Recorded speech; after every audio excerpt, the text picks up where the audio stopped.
ప్రపంచంలోని అతిపెద్ద రాజ్యాంగాన్ని, అతిపెద్ద ప్రజాస్వామ్య దేశానికి పరిరక్షణ కలిగించిన రోజు, మన రాజ్యాంగాన్ని రాజ్యాంగ పరిషత్ ఆమోదించిన రోజు కూడా ఇప్పుడే చాలా మంది మాట్లాడారు.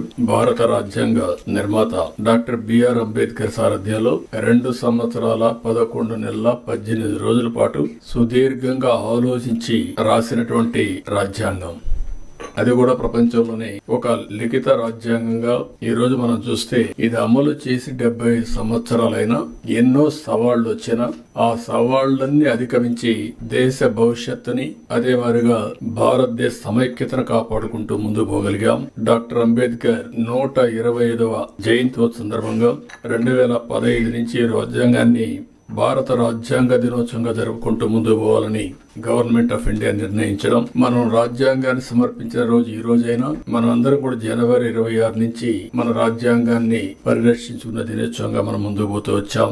అయితే ఈ రోజు మనం దీన్ని ఒక 2 అకేషన్ లో గుర్తు చేసుకుంటున్నాం. స్వాతంత్ర దినోత్సవం జరుపుకుంటున్నాం.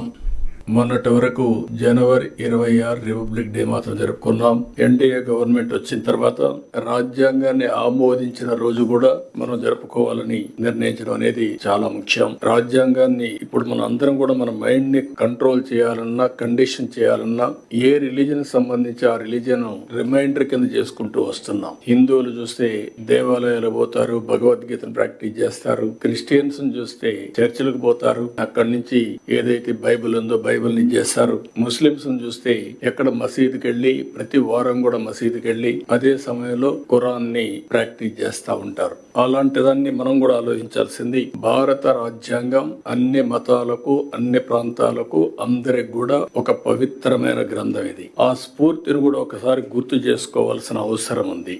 ఈ వీడియో నచ్చితే లైక్ చేయండి. అలాగే మా ఛానల్ ని ఫస్ట్ టైం కనుక చూస్తున్నట్టయితే ఇప్పుడే సబ్స్క్రైబ్ చేసుకుని పక్కనే ఉన్న గంట సింబల్ ని యాక్టివేట్ చేసుకోండి. అప్పుడే మేము పెట్టే ప్రతి వీడియో మీకు నోటిఫికేషన్ గా వస్తుంది. అలాగే ఈ వీడియో పూర్తిగా చూసినందుకు ధన్యవాదాలు.